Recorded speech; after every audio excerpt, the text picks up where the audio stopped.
Hello and welcome back to Could It Be? An Oak Island podcast. We are your hosts, Deidre and Dustin White. Hey. Hey. How are you? You know, sliding in here by the seat of our pants. Woo! Hey, we're here. We're here to talk about season 10, episode 3. Yes. Bubbling over. Bubble, bubble. Bubble, bubble. Yeah, so how's your week been? I don't know, Dustin. How's the week been besides pure chaos? I've had a rough week. This episode might, who knows, but it might be cut short because I had a medical emergency to twice. I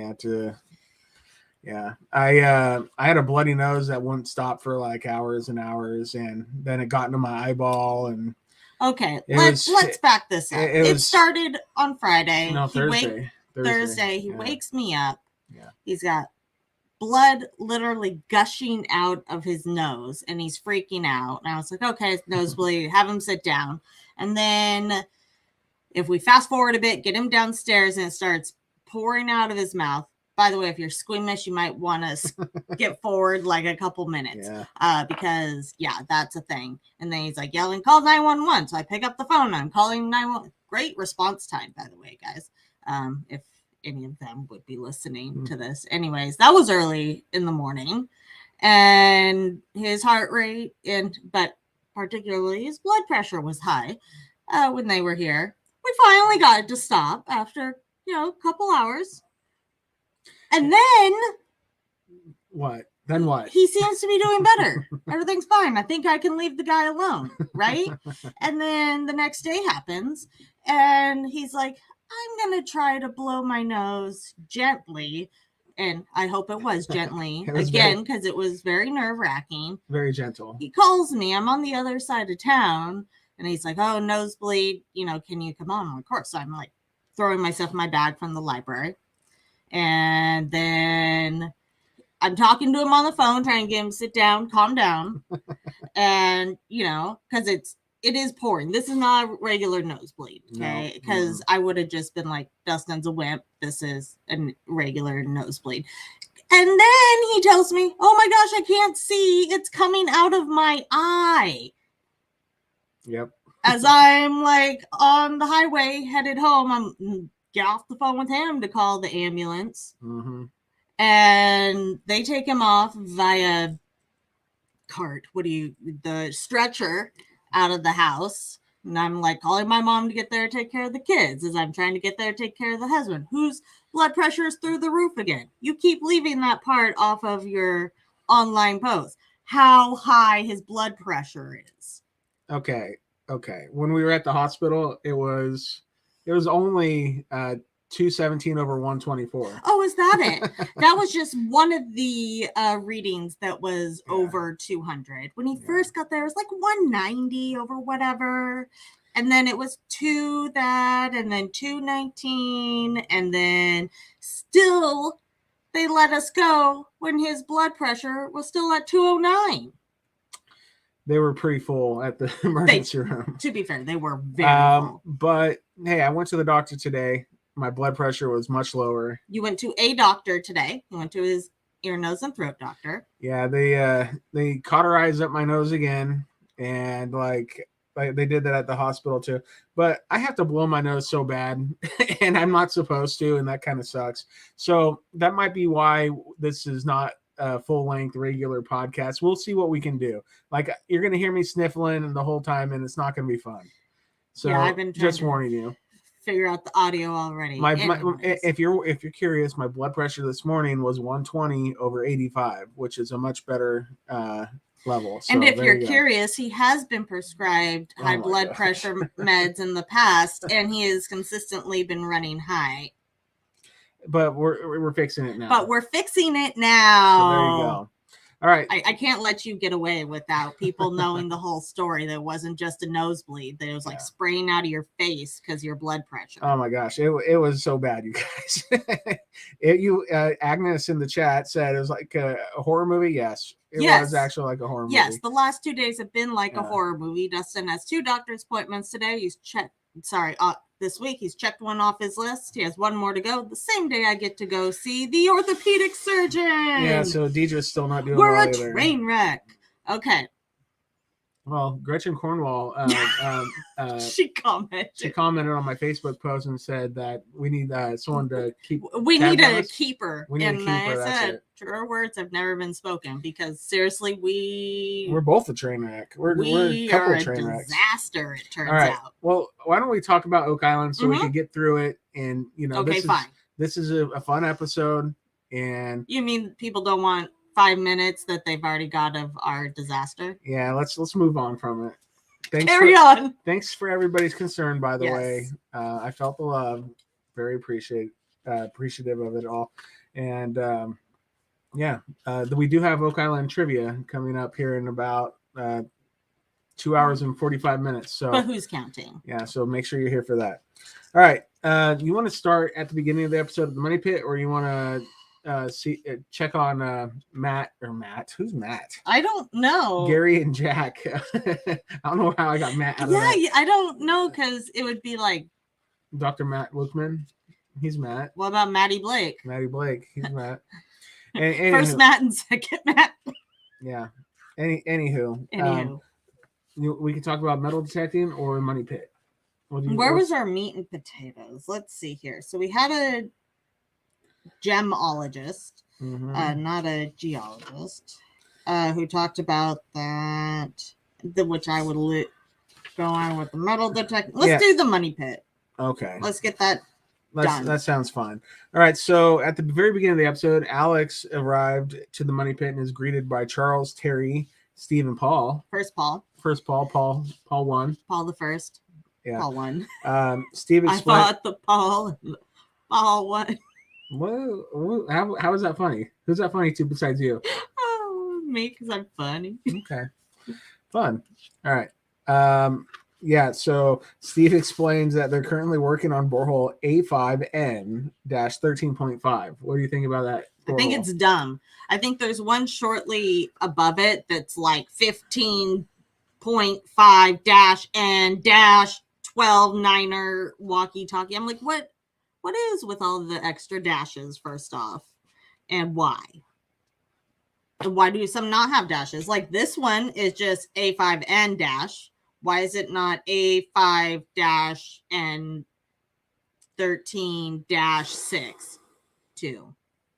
No idea. All right, and the water testing pointed to that area, so that's why they're interested in A5N-13.5. Terry, he says that they're searching for tunnels in this area related to the garden shaft. We hear a lot about the garden shaft in this episode.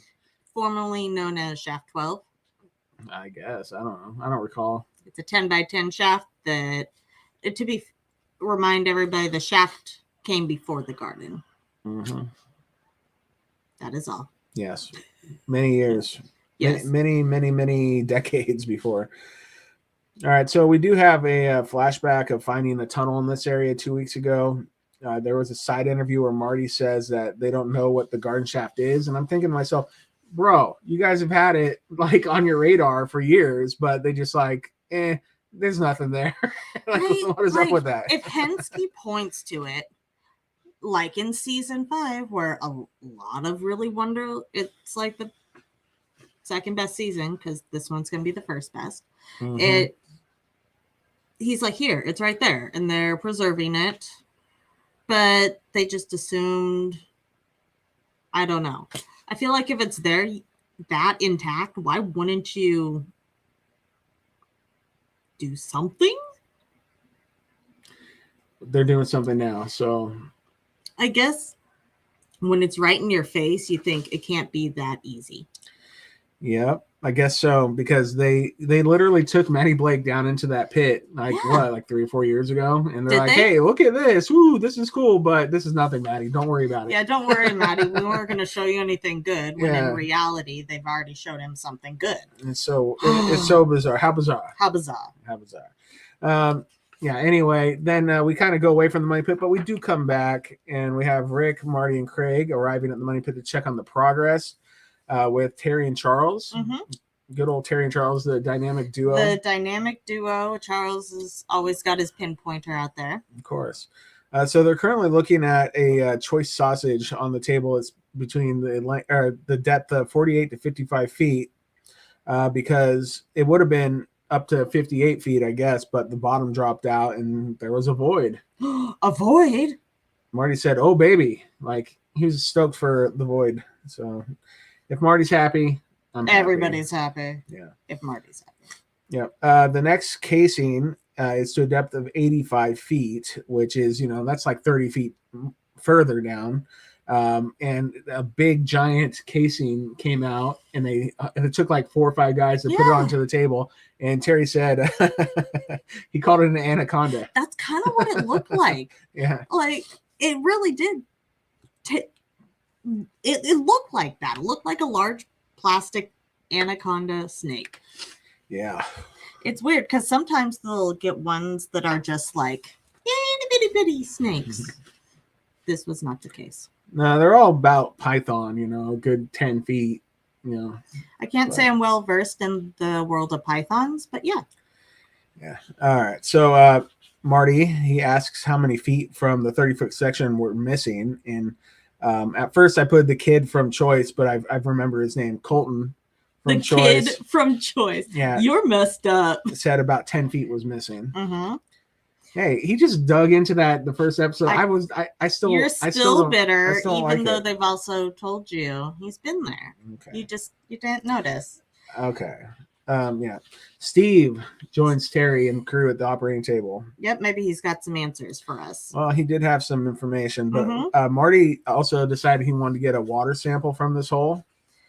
And so that makes sense. Yeah, and so they end up doing that. But Steve chimed in and said he thinks that there may be connectivity between this anomaly and the pocket of air they found last year in borehole AB13. You remember that? Yeah. This one was like spurting up like a geyser. Oh, yeah. And we all talked about how it could be like a pocket of trapped gas. Mm-hmm. And then also that that's when Marty went into his whole explanation about like he had a marker and was drawing it out on the whiteboard about the offset chamber because he's a big proponent of that. Yep. And this was... he likes the idea of that being related to. So if the garden shaft would be an entrance, maybe not right to the treasure, but those pockets, that perks Marty up. Could it be? It could. Yeah. Yeah. So the camera shows Paul Chapman and Craig Tesser going off to collect some water samples at that point. Water samples are the name of the game this year and last year, right? So that's kind of, I mean, it's not surprising except for the fact that we think that maybe they should have been doing water samples sooner.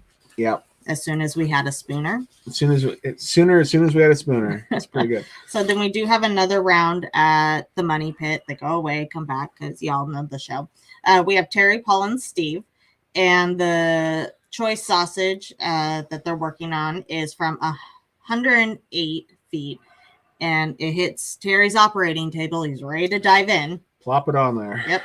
Terry says he needs to carve this turkey up.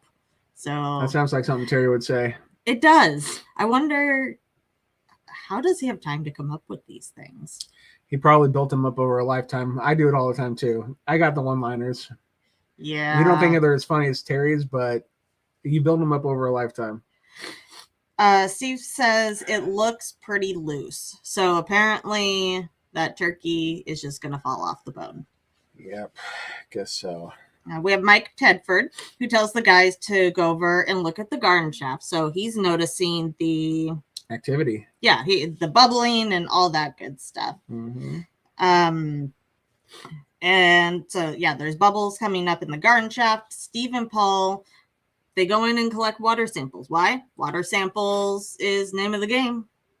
Get into Dr. Spinner. Yeah, and if there's gold still there, I mean, more data. The more data we get and record keeping we can do along the way, the better. We've seen what a lack of keeping good records and progress of work in the past has done for us, especially in treasure hunting. So this is good. Yep. Rick, Craig, and Marty arrive. Big three. Yep. And then Craig calls the bubbling very odd. I'm with you, Craig. It was really small bubbles too. It was. I mean, so it was impressive that they caught it when they did. Rick says that this area in particular, probably more than any other in the past 10 years, this is probably the most interesting. So is that why the Women's Memorial Living Memorial was put around it? It's so bizarre that they built something so big around it, and then it's like without really knowing. Yeah. Like, because by their own admission, say they don't actually know much about this shaft. They wrote it off. Yeah. They wrote it off. They must have got wood samples back a long time ago that said it wasn't that old, but maybe it was, from somebody else trying to get down there, building on top of what was originally built. Well, that's just it. And it makes sense to go down that shaft, right? Mm-hmm. If you can see that there's a framework that's still standing there after all this time, then yeah. Yeah. I see in the chat, people are like, you can stop if you want to. People are really concerned about you. Because I was a little concerned there for a second as you were holding it to your nose for a bit. Well, it's just that it's trying to leak a little bit, and like my nose is trying to leak, and I'm trying not to sniff it up and make a loud noise, and my eyes are watering. But I'm feeling fine, everybody. Thank you so much. He is overall okay, and if something goes wrong, you'll all be here to experience it with us. And because I probably won't even think to end the broadcast as I'm hauling him out of the room. Hopefully he doesn't fall down the stairs and end up like me. Calm down. It's gonna be fun. Let's get through this. Everything's fine. Okay, we're already done at the money pit. Yep. Well, I just want to say it's okay. Everything's fine, peeps. Thanks for your concern. Love you all. All right. So do we do Oak Island Research Center? Yeah, we might as well, because that's where they. Oh, I put the wrong thing here. It's supposed to say Oak Island Interpretive Center. My bad. Yeah, so it's Interpretive Center, but it's what you call the lab. All right, so Rick and Billy greet renowned geologists. That's gemologist. You've got. What did I say? Geologist. Oh, my bad.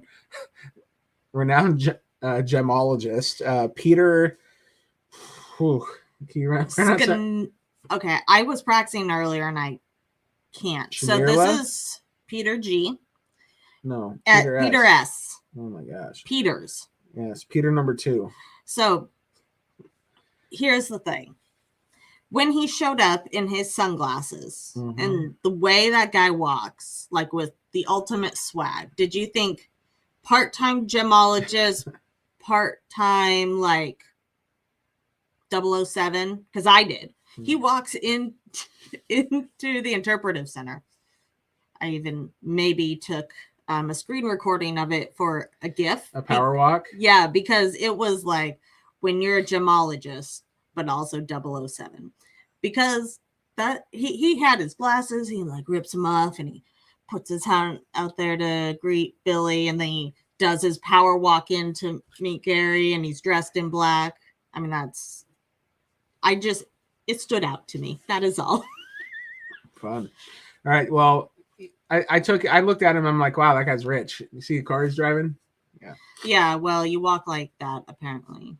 He knows how to be rich. But he had quite the impressive resume working for De Beers and Tiffany and Company and 40 years. Long time. Yeah. He knows what he's talking about. Yep. It says Smithsonian Institution. I'm like, wow, that guy's held the Hope Diamond. Probably. Yeah. Anywho, Yeah, so they're hoping that they can identify that Peter number 2 can identify the gem found by Gary and Jack on lot 7. Mm-hmm. All right, so they do meet. Gary's waiting for him. Yeah, Gary's waiting for him because it was Rick and Billy outside, right? Right. And Gary, he's excited about the newest Bobby Dazzler that he's found. And Peter's walking in with his 40 years experience, excited to tell him about it. Oh, yeah. Yep. No, he was stoked. And let me see. Can you keep going? Yes. Gary explains to him that they've got an old head scratcher here. An old head scratcher, not a young one. But he believes it's old. Well, I'd agree, Gary. It's probably pretty old. It looked old and encrusted to me. Gary hands over the gemstone, and Peter immediately says, interesting. And Gary says it's a good start. It's a good start with interesting. He'd agree. It's definitely unique, if you will. Well, the first thing that strikes Peter is that it's a ferrous metal around the adornment. Peter says that he thinks, where'd it go? Yeah, Peter says he thinks it was some kind of pin with the way that it was made, but the material is glass, and glass has been used as imitation of gemstones since Roman times. So that kind of burst Gary's bubble a little bit. But Roman, baby. Well, he wants it to be a gemstone just like any of us. Okay, but just because they've been doing it since Roman times doesn't mean they didn't make this 3 years ago. Well, and put it in the ground, okay? I know, but that doesn't look like a 3-year-old gem, unless like Scott buried it out there for Gary to find and to mess with him, because that seems like a thing that would happen. Anyways, Gary's still excited, but let's see. All right, so Peter goes on to say that he's looked at jewelry from all over the world at all periods of human history, and he's never seen a mounting like what Jack and Gary found, and it's definitely not from the United States. Hooray! Well, I wonder if it's from Canada. Well, that's not the United States, so it's allowed. Yeah. Gary says that what Peter is telling them is absolutely bloody fantastic. That's also going to be a clip on this soundboard every time. Okay. So they do look at it under an electron microscope. Peter shows them that he can confirm that it's glass because there is a bubble in the supposed gemstone, and that doesn't happen in gemstones unless it's amber. Peter says that this style of pin was common back in the early 1700s or earlier, but the metal was a non-evolved metal. And Peter tells us, Gary, thinks that this is a fantastic imitation gemstone. And Gary replied, I'm out of it. I don't even know where you went. He's like making stuff up over here. Sorry, guys. My nose is being super tickled by like stuff trying to get out of it. And for those just joining, Dustin's had a week. Okay. Yeah. It's been fun. So we get a flashback to the other like glass gemstone that we got before when we went and talked to Charles Luton Brain. There you go. There you go. Because nothing you said was anything like what I just said. I'm just spinning my wheels. And Clotworthy wonders if the two brooches, Clotworthy's asking questions. Yep. If whether or not the two brooches are related to this newly found cloak pin. And what else is waiting to be unearthed? Well, I don't know. It's early in the season. I feel like Gary must be digging up even more. Yeah, and then what I was trying to say was Peter tells Gary that this is a fantastic imitation gemstone, and Gary replied that he hopes to have him back and he'll have him on speed dial. There you go. Yeah, and he does a little shimmy with his shoulders. With any luck, I was like, okay, calm down. Unless that's supposed to be a gold dance. Okay, so we also had metal detecting on lot 8 and then lot 32. Let's go lot 32. Oh, 32 first, huh? Yeah, because it's not much to chat about. Just they're doing a new LiDAR scan of the island. So that's pretty cool. People have been asking for that for years, because they have done LiDAR in the past, right? Yeah, so they've done LiDAR, and then also the So like you can go on to the government websites in Canada and pull the LiDAR that they have done all over Canada. So you can get that information, but I'm assuming it's going to be a bit different when you're doing it specifically for yourself. And, you know, it wasn't a few years ago, it's right now. And yeah, so it's probably going to be able to get some more detailed information because they're also flying it closer to the ground than what the government's doing. There you go. Oakley dokley. More detail. More detail. So Jack kind of supervised that. So that was fun to see. And I think next week we see some results from those.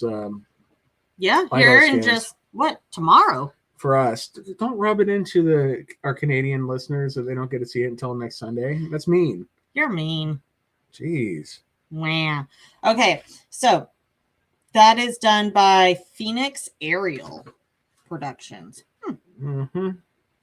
Yep. So never heard of them. Maybe it's time to do some Googling. Well, they explained to Jack that their equipment will be able to pick up hidden trails, anomalies, metal underneath the ground, and what types of metal it is. So I mean, it's like, okay, I mean that's everything they need. Right. Yeah. And it'll be nice when they can compare that to the historic aerial imaging, and then you can lay it in with the different seismic tests that they've done, and then the muon technology, and it's almost like being able to check your work. Wow, that's like thing after thing after thing. Yeah. And cool. Then of course all the old maps, etc., etc. Yeah, it's good stuff. I love it. Love it. Lot 8. Let's do it. Okay, so Jack and Gary, return to Lot 8. Would you be Jack or Gary's lucky metal detector or lucky digger if he needed you? Of course. You're wearing his hat right now. I am. And I would say it's a requirement, but Jack wasn't wearing his hat, but Michael John does. And he's considered a lucky digger. It's pretty cool. Yeah. Good guy. Yep. All right. So Gary and Jack, huh? Yeah, they returned to Lot 8 to metal detect, and we all know Lot 8 and now Lot 7 have really produced some good finds. Didn't he call them the giving lots? Yes, I think so. Something like that. Well, let's let them keep giving. So Jack digs the first target, which is like 2 pieces of copper that are folded into like a tube shape. Yeah. They were likely one piece before they went into the ground. They had something fibrous, and the copper's like really thin. And Jack thinks like parchment or like he's going straight to documents. I'm thinking that's a little small, but okay. But I'm thinking fibrous, you have, what do I want to call it? Jute or any type of that twine. And if you put copper around it, at the time, it'd be a nice decorative piece that could be, say, like a bracelet or something along those lines. I don't foresee it as something hefty enough to be holding sacred documents. Are you sure? Because Clotworthy literally said a possible copper parchment scroll. Okay. Gary was holding it in his hand, the 2 pieces, and no. I'm going with no on this one. I'm willing to bet no. Yeah, well, we'll find out hopefully more later. Gary says it has an old feeling about it, and that the CT scanner will tell them more. So gotta love the CT scanner. Hopefully we get some more about the new fellowship member Emma. Yeah, get her some more work looking at things like this. So there is a second target. Yes, and Jack digs it.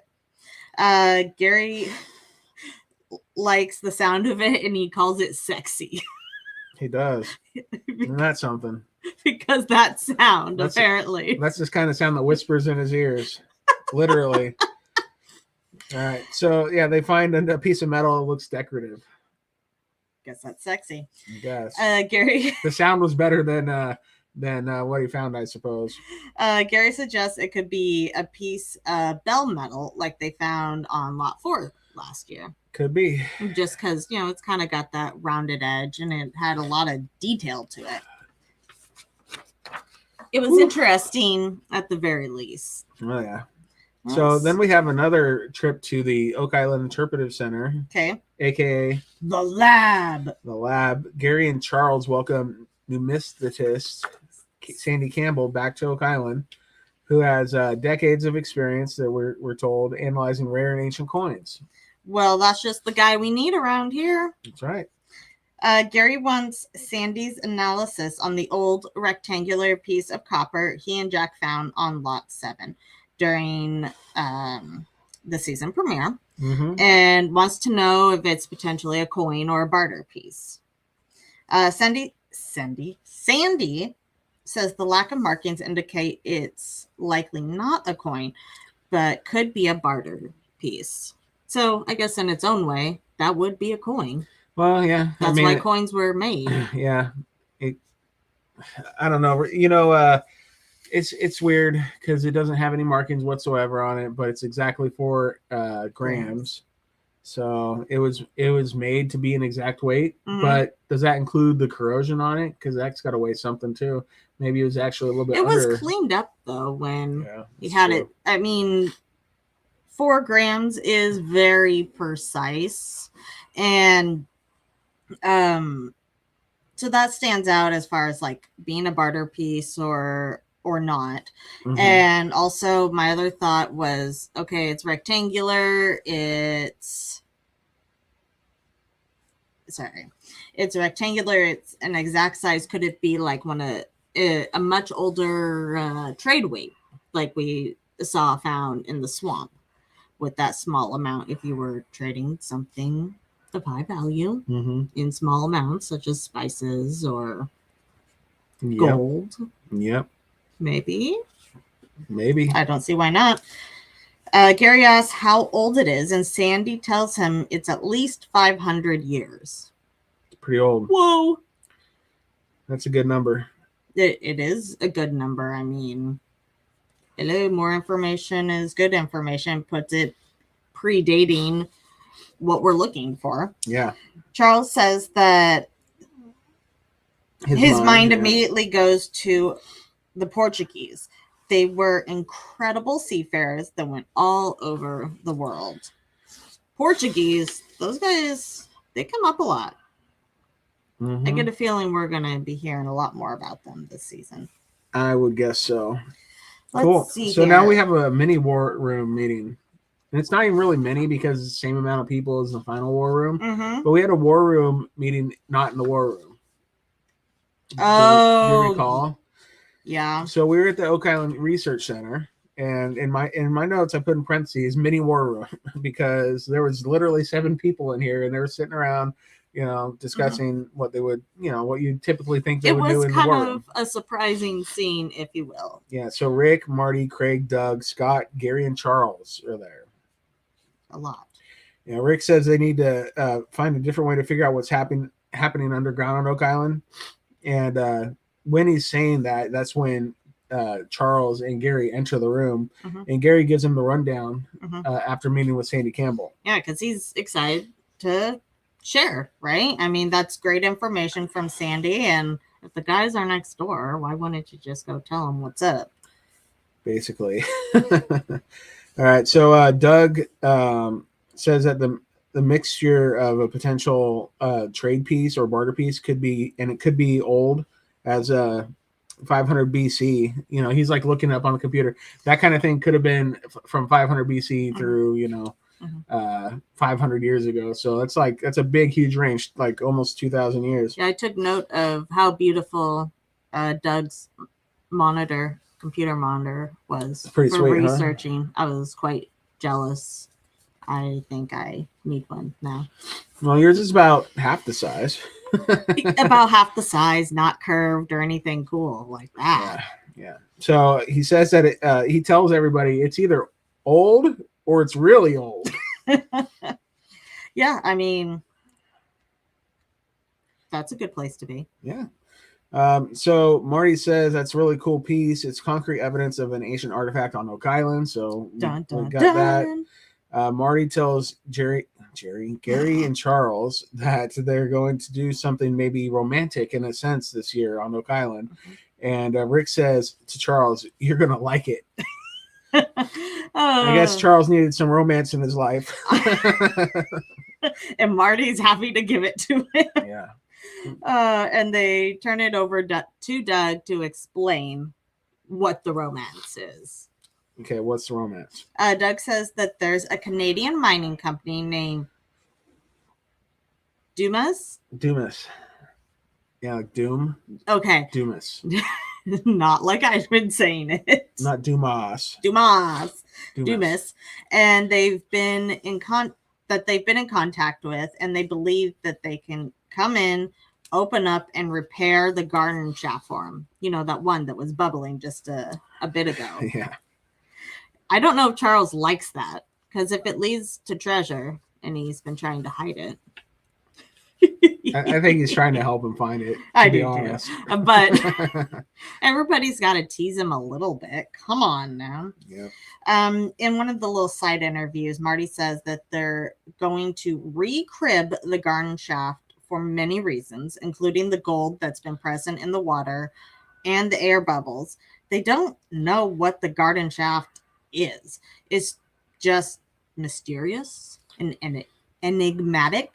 Mm-hmm. It could be the original location of the money pit that they've been staring at for a long time and said, I just don't know what that is. Lost to previous searchers, so it needs to be better understood. I couldn't agree more. Yeah, Charles says he's excited about this, so you were wrong, okay? Or do you think he's like playing mind games with him? What? Because you said that Charles, I don't know if he's going to be happy. Be into this. He says he's really excited. Maybe he's a great actor. Is he? What's that? What's that? Reverse psychology. Is he in reverse psychology? And he's like, no, you need to dig over here. See one. All right. So Rick says that they gave them a wow, and with the barter piece, they gave him a wow back, and so everybody gets a wow together, and the tunneling prospects are super duper cool. Yeah. Doug says that they're willing to meet with to take the project forward. Dumas? Yes, you said Doom. Moss. Yep. Dumas. Yes. So Marty says, hey, set up that meeting. Yeah. Get it going. I get a feeling they've already been put on the books. So Let's rock and roll. So we do have a war room in the war room. Yeah. Right? So we have official war room.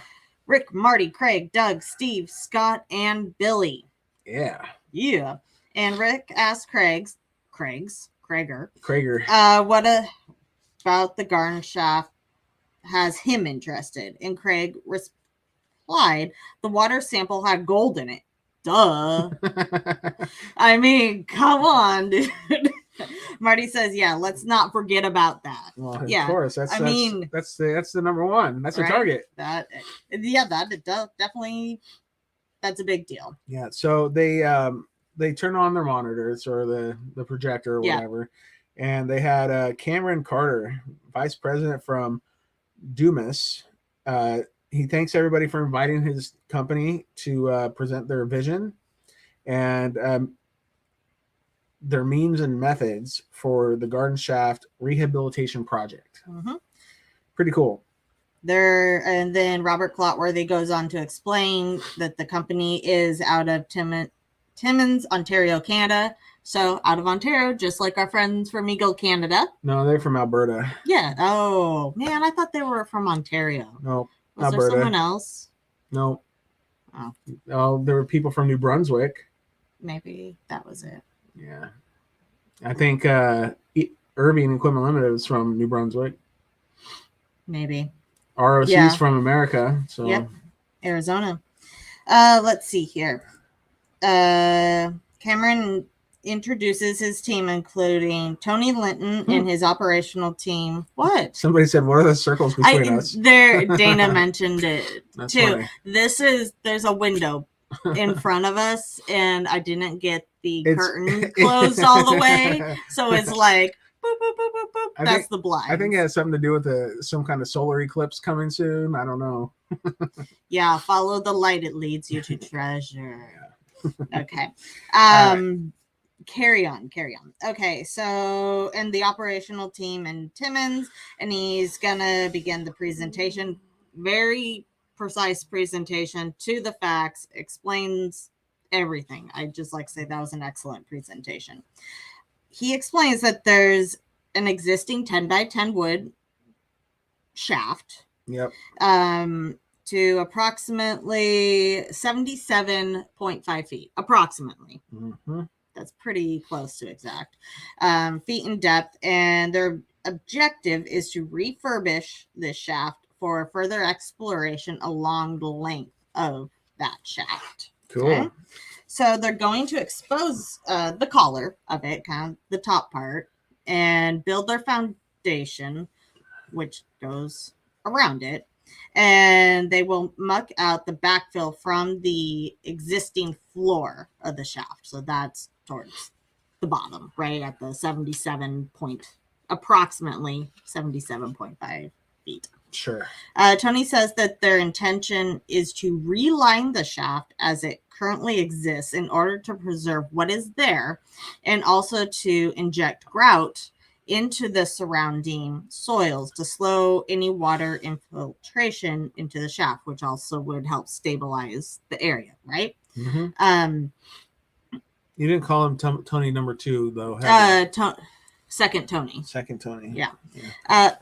Do you want me? I'm getting you a new tissue. Cameron adds that this is to ensure long-term stability of the shaft excavation. Mm-hmm. And Marty simply says, "Brilliant." Brilliant. He says it like that. Okay. Well, Cameron says that they'll continue to construct the manway section to make the shaft accessible again for personnel. Marty says, "Now wait a minute. Are we, the fellowship members here, are we going to be able to actually go underground into the shaft once it's complete?" And Cameron says, "Yep." So, which is exciting, right? They're actually going to be able to travel underground, any way that they want at any moment. Really, you find something interesting here with a sign that says "Turn here, 90 feet towards Money Pit, towards the vault." That's exciting. It's pretty incredible. Pretty spot on, if you will. It's incredible. Mm-hmm. I can guarantee, like, just seeing Rick's reaction to all this, he's been dying to do this his entire life. This is what they thought they could do a couple years in, something like this. Yeah, well, he wants to go underground in the Money Pit. Like, he's been dying to do it forever. So I'm glad he gets to do it. You talked about a amusement park roller coaster with the giant hole. So, I mean, this is a different take on it. It's like a underground version. Yeah, once they open the tours again, if they keep this, open, they could have tours go down there, and they could charge $500 per person, and people would gladly pay it. Oh yeah, I could go down 100 feet in the Money Pit. Heck yeah, right? I mean, I think about just like paying money to see the different underground tunnels in Seattle. Of course, it wasn't $500. Don't get me wrong. Yeah. But like, also, let's think about Pirates of the Caribbean in Disneyland. Yeah, but that's not, and the Seattle thing, that isn't Oak Island too either, is it? No. So it's exciting. Can't wait. Yeah, I want to go. Sign me up. I'll go down. That'd be awesome. Yeah. So where were we? Sorry. I'm trying to figure out where we were because I was just on a. Well, one of the things you said, it was a question that Marty asked. He said, let's say we hit something at 50 feet and we want to tunnel out from there. Would we be able to do that? And second Tony replied, "To answer your question, Marty, we could go in any direction at any elevation." So that's so cool. Exciting. It's like they're ants making their own little colony. Oh, do you see in the chat? Jan says, mole men. Mole men. That's what this is their superpower. Marty says, "Okay, that's great. Really cool, man." He wants in. We're all excited. Robert Clotworthy explains how Dumas will create a concrete platform around the garden shaft and then use a hammer grab to take materials out of the shaft and reconstruct with new waterproof wooden timbers down to a depth of 77 feet, the believed depth of the shaft, which makes sense. Yeah. Which I think, because the hammer grab they were using when I was up there was definitely different. And, it was a lot smaller. Spoiler alert. Oh, whatever. People have seen pictures. Okay. So this had to have been part of the operation that was going on at that time, per my aligning of dates. Okay. In a side interview, Rick is excited about the potential opportunities with the garden shaft. They can tunnel or expand the shaft. You can go even deeper with the shaft. Might need to do that. And to him, it's always about eyes and boots approach. And they have a legitimate, for the first time, eyes and boots approach to the money pit. The money poot? Money poot, like pooter. Don't say that. Your friend's gonna get mad at you for making fun of him. He'll think it's funny. Okay. It's eyes and boots under the ground, not just on the ground in this particular situation. Mm-hmm. Marty asks, from start to finish, what's the estimated time for completion? And Cameron says that they're forecasting approximately 50 days in the whole rehabilitation work to get them to 77.5 feet. Marty says that's perfect. He's thinking, I got a few other things to do. So that gives me 50 days to get that done. And they get to explore as they're going down too. Yeah. So it's going to be really exciting. Mm-hmm. I'm stoked for this tunneling operation. For the mole men? Heck yeah. Thanks, Jan. Mole men. All right, so Rick says that they've never been able to go underground in the money pit, and everyone that has ever worked on it, the 200 years before, that's what they've been doing. They've been going underground. So that's, like I said, he is stoked. He wants to do it. He's been wanting to do it for 50 years. Right. So. They continue to talk about the importance of going underground, how it's going to give them a great understanding, and how traces of gold being in the water there and being able to find the treasure. They just really dive into how excited they are about this. And they wrap up the presentation, and Dumas says thank you. The fellowship says thank you right back. And peace out. So this is exactly what we needed to have happen on Oak Island. Do some tunneling at the money pit. Get down there, see what you find. Not all heroes wear capes. Some of them wear hard hats. What's going to stop them from getting, going down to 90 feet and then tunneling over to C1 or whatever? Like, who the heck knows where this is going to lead? Well, if the ground completely collapses, that'll stop them. But no, not with not with what they're building with. It's way better materials than they had back 200 years ago. 2,000 years ago. Yeah. All right. So we're going to get wrapping up here. Next time on The Curse of Oak Island. War Room with Rick, Gary, Steve, and Peter. First Peter. Going over LiDAR data. Yeah. Yay! Love me some data. We see Marty in an excavator digging something very near to the water with Rick looking on. Thank you, Rick, for supervising.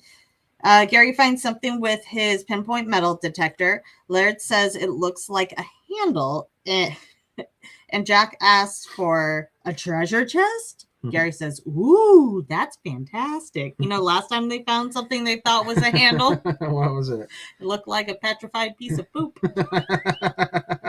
Turd. All right.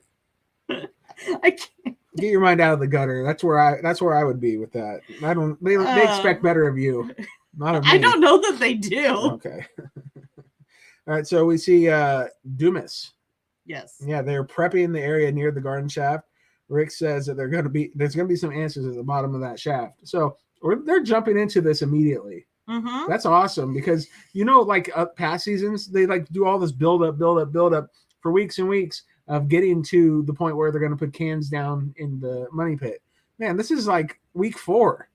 This is insane. Wait, you mean like the Muon technology and the fact that we don't have those results yet, like that build up? No. but that's something to look forward to after they dig this shaft. So. I know. But like a lot of people thought we'd get it sooner in the season last year, and we still don't have it.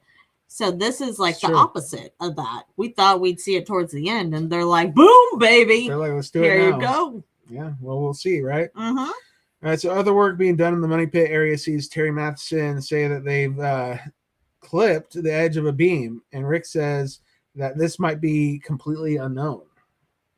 Maybe. Yeah. Not anymore. Yeah, then I think so Marty says at 70 feet, it almost has to be an offset chamber. But you'd think he was really partial to that. He's really into that. Mm-hmm. So there's a war room brief like flash on the screen. Mm-hmm. Blink and you'll miss it. Where we see some wood samples, and we hear Craig Tester say that the results came back to pre-searcher time periods, and the wood was shown, and there was like actually like data. Well, what are when they bag it and tag it, and they write on the bag, it said lot 18, Money Pit, D17, 70 feet to 71.5 feet, T Matheson, Oak 10 _ sample _ O dot. There's more there, but the wood was covering up. It's the number on the. Yeah, so it came out of the Money Pit in D17, which lies on lot 18 within. Yep. Hey, don't leave yet. There's we're gonna have I need Deidre to pick a trivia question. Oh, that's right. And we're gonna do that here in just a second. So people are saying, oh, thanks so much, bye, in the chat. All right, so that's the end of the episode. Mm-hmm. That was a lot of fun. Yes. Thanks for recapping it with me. Yeah, you're welcome. And we will be back to recap episode 4 next week. A week from today. That'll be on Monday at noon Eastern. Noon Pacific, 3 Eastern. Same bat time, same bat channel. Yep, and we have Oak Island Trivia today at 3 p.m. Pacific, 6 p.m. Eastern, and no Oak Island Trivia next week. It's going to be every other week starting now. So we're doing it today. We're not doing it next Monday. We'll do it the following Monday. Mm-hmm. Savvy? Savvy. All right, I need you to pick between 1 and 10. I'm going to read an Oak Island Trivia question that we're going to use today on one of the during Oak Island Trivia. Okay, so pick between 1 and 10. 1 is more toward the beginning of the episode. 10 is more toward the end of the episode. So let's see what you got. 2. No, that's a bad one. No. 2 for the number of times paramedics were at our house this last week. Okay, we could do 2. That's fine. We're going to. All right. So I actually touched on this earlier in the episode. Did you? I did, but I didn't say what it was. Oh, by the way, I had seen some complaints about using colors too much as answers for trivia, and so I think last week's trivia I did do 1 or 2 questions that had mentioned colors, but I'm not going to do it going forward because who knows, someone might have be colorblind, right? And I never even considered that, so my bad. So thank you for enlightening. Yeah, so going forward after today, there won't be any. You're colorblind. Yeah, well, because last week I'm like, what color handle was the trowel? What color shirt did such and such have? What color chair did Gretchen Wilson? Gretchen Wilson, who's that? She's a country singer. Gretchen Cornwall. Sit in here. All right, so question 2 for Oak Island Trivia. Actually, this will be question 12 because yes, I know what you mean. Yeah, but it is, what make was the car that geologist Peter S arrives to Oak Island in? Gosh, are you gonna say what he is? All right, hold on. What make was the car that geologist Peter S arrived to Oak Island in? Was it 1 GMC, 2 Jeep, 3 BMW, or was it 4 Toyota? And so those will be your choices. One of them's right, the other 3 wrong. And if you want to go back and watch the episode again, you can pick up on what kind of car he was driving on, then you can get an answer right for the trivia today. And that'll help you to get one step closer to winning a golden gnome. So we're going to have Oak Island Trivia at 3 o'clock. Hope to see you here. Anything else? I don't think so. Find us on Facebook, facebook.com/Oak Island Podcast.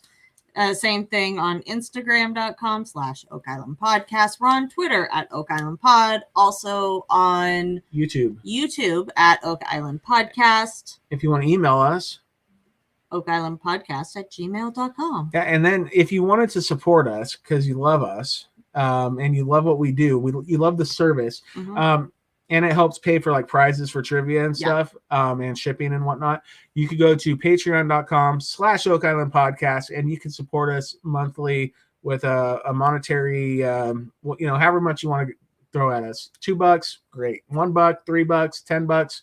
We love you. All right. So thanks everybody. And if you want to hear more about my fiasco this week, come to trivia. I'm sure we'll talk about it a little bit.